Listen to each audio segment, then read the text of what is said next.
And we're live with NHL Betting Market, January 20th, 2021. Start off with the Edmonton Oilers traveling to Toronto to take on the Maple Leafs.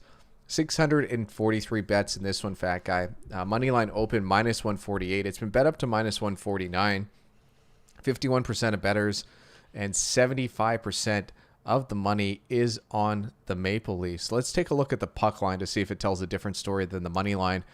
Maple Leafs opened as 1.5 point favorites at plus 149. They're currently plus 158.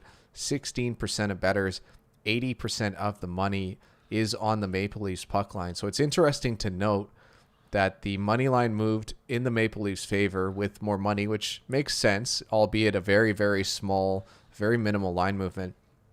However, 80% of the money, and they've actually gone to be bigger dogs on the puck line, plus 149 to plus 158. Well, is it a juice adjustment here?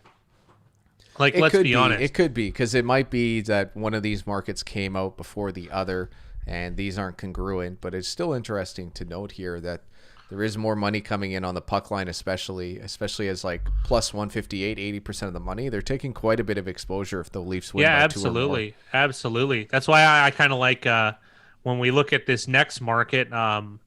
A 4-3 victory for the old Oilers would be an interesting result, would it not? Can you explain the OU to us? Yeah, the OU opened at 6.5 minus 114. It's been bet up to 6.5 minus 121.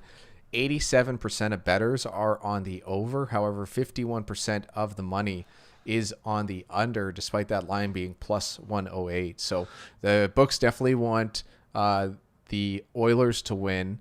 They want it doesn't matter how much the Oilers win by. I think they want the over, though, Big Rye. Oh, definitely, yeah. Yeah, they want the Oilers to win, and they want them to win by 7 or more goals. As far as they want the total to be 7 or more goals, because it is interesting. So, I mean, just because they're going to pay, because the over, even if it's split money, but one is paying a commission and one is taking a commission. I mean, I think you obviously know. You don't want to pay a commission if you're the sports book. So definitely the over is what the sports book would like. And it's super interesting that despite receiving 75% of the money, this line has essentially not moved on the money line, which is very interesting to note. You'd figure if the books were worried about the Maple Leafs winning, they could push them up to minus 180, minus 185, and probably get that money to be split a lot more evenly. But they're sitting right now at minus 149 and taking some exposure on the Maple Leafs. On to the next game, Sharks Blues. There's only 529 bets on this game so far. The least bet of the 5. Blues open minus 181. They've been bet down to minus 180, so not much movement there. 70% of bets, however, 51% of the money. So interesting to note that the Sharks, essentially equilibrium for the Sharks would just be under 40% of the money, but they're sitting at 49%. So the books are taking slightly more exposure on the Sharks money line at plus 161. And let's take a look at the puck line to see if it tells a different story. The Sharks open plus 1.5 at minus 144. They've been bet up to minus 157.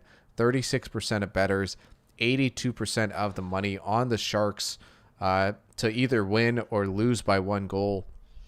So there is quite a bit of exposure here by the books on the Sharks, not only on the money line, but on the puck line as well.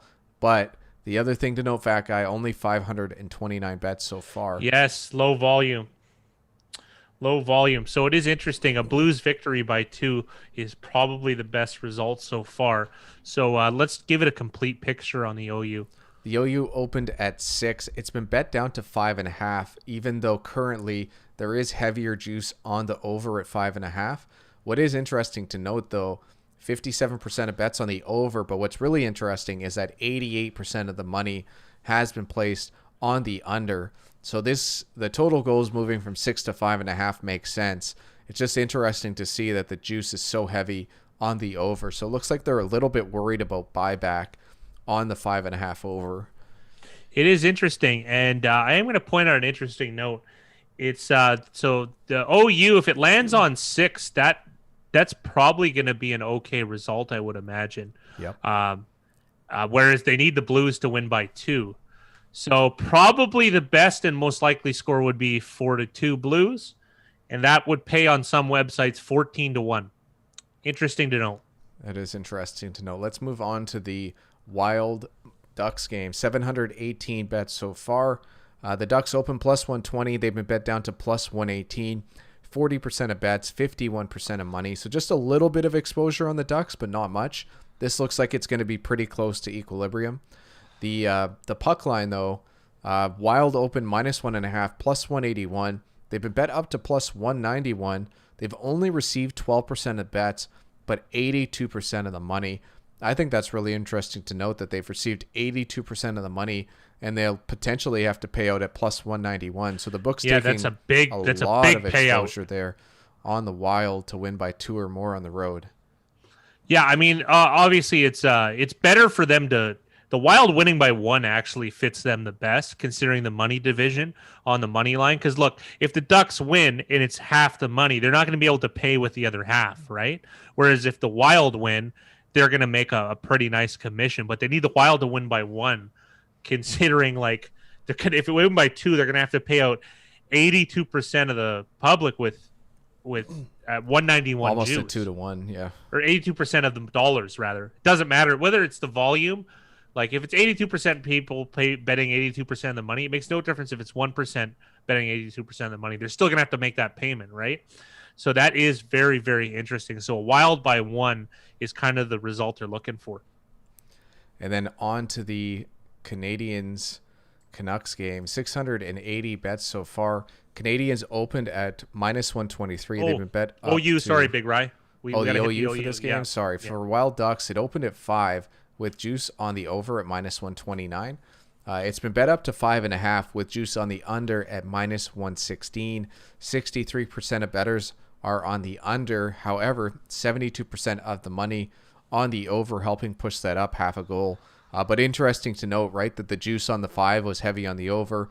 Now it's heavy on the under at 5.5. So how much, or is this even a line move? It could possibly even be a reverse line move. Yeah, and then interesting of note, so a finish of 5 goals or less and a 1-goal win by the Wild would probably be their best result. So the most likely one would be 3-2, and at certain books it's 7.5-1. On to the Canadiens Canucks game. Canadiens open minus 123 on the road. They've been bet up to minus 124, so not much of a line move. Interesting to note here, though, that 56% of bettors and 91% of the money is on the Canadiens money line. The Canucks on the puck line, however, plus 1.5, minus 211. The line hasn't moved. 98% of bettors are on the Canucks puck line. Unfortunately, we don't have the money percentages on the puck line, but I would have to imagine that it's probably more heavily placed on the Canucks if I had to make a guess. Yeah, that would be my assumption as well, just to kind of balance it. Either that or they're just taking heavy exposure on the Canadiens, but it would be so unlikely considering if it is really 98% of people betting on the Canucks puck line. Canucks obviously not doing well as of late, so I mean, perhaps that's why there's a Canadian. It's just bizarre to me too. All of this, like the oscillation between the money line and the puck line. That's why we're doing these videos, because I think the NHL market is probably the most interesting one we followed in terms of really getting a good grasp of it. What do we make of the OU? I'd opened at 6. It's been bet up to 6.5. This is similar to that last one where the over was at minus 124. Now the under is at minus 122. 60% of bettors are on the under. So it's interesting to note that the line got pushed up half a goal despite 60% of bettors being on the under. But again, it might not be much of a line movement at all. Just really a juice swing on that half goal. Yeah, absolutely. It's hard to tell with the money percentages, though. It really, really is, right? To give it a good example. I mean, what's the value of a half goal? It's one of those things. What is the value of a half goal in this position? It's for you to figure out. And then the final game of the night, Coyotes, Golden Knights. Golden Knights open minus 202 on the money line. They're currently minus 196. Despite receiving 73% of bets and 83% of the money. So more exposure on the Knights. However, they've moved the line. Well, they technically haven't moved the line at all for the Coyotes. It stayed at plus 175. So they've just adjusted the juice Weird, as they though. feel a little more comfortable. It's pretty typical. Why the fat guy's saying it's weird is that you would expect the juice at Pinnacle is minus 106 on both sides on the money line for this. If we did the math, it would take us a minute to do it, but most likely the actual opening of this game was closer to like a minus 108 open as far as juice goes on both sides.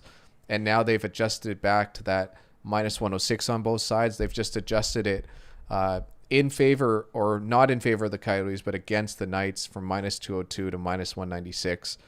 But outside of that, 73% of bettors, 83% of the money. So even as large favorites, the Golden Knights have taken more, the books have taken more exposure on the Knights money line. And let's take a look at the puck line to see if it tells a different story.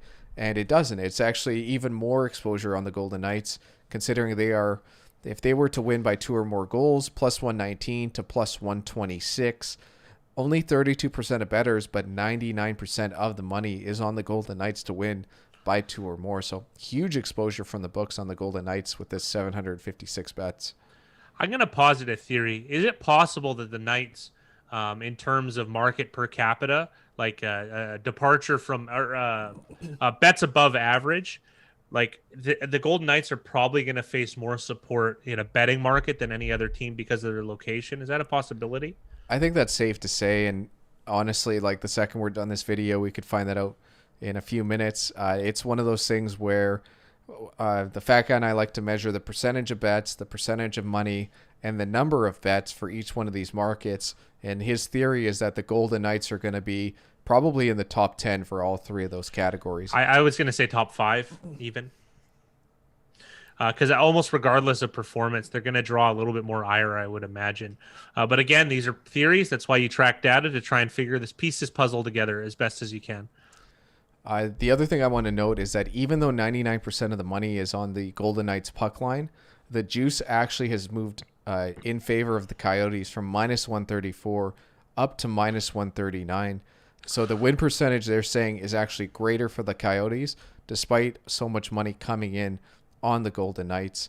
Again, we will... The win percentage to lose by a goal or better or win, which is a little bit different.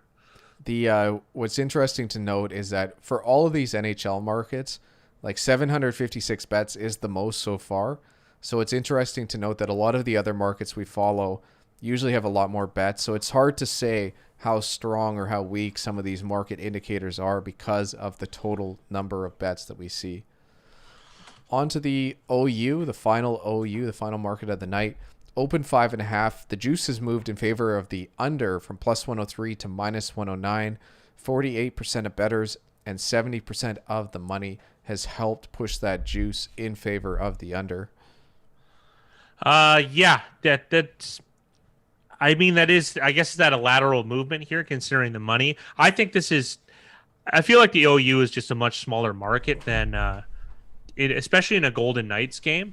That, like I said, it's going to fall back on my theory, which is looking good so far. I mean, it's the most bet game, even though it's the latest starting game, right? So perhaps, that 756 bets is more indicative of people perhaps betting the Golden Knights, because 73% of Moneyline bettors, which is the largest market, are on the Golden Knights. So I'd imagine a really small portion of that is actually on the OU, because the OU is ambiguous between which team, more or less, right? Whereas Golden Knights is a team that you're supporting. So I do understand that, and this does seem pretty lateral, but I think it's 70% of a much smaller handle, in my opinion. And that's it for the NHL betting market on January the 20th. Good luck to you guys in your January 20th wagers.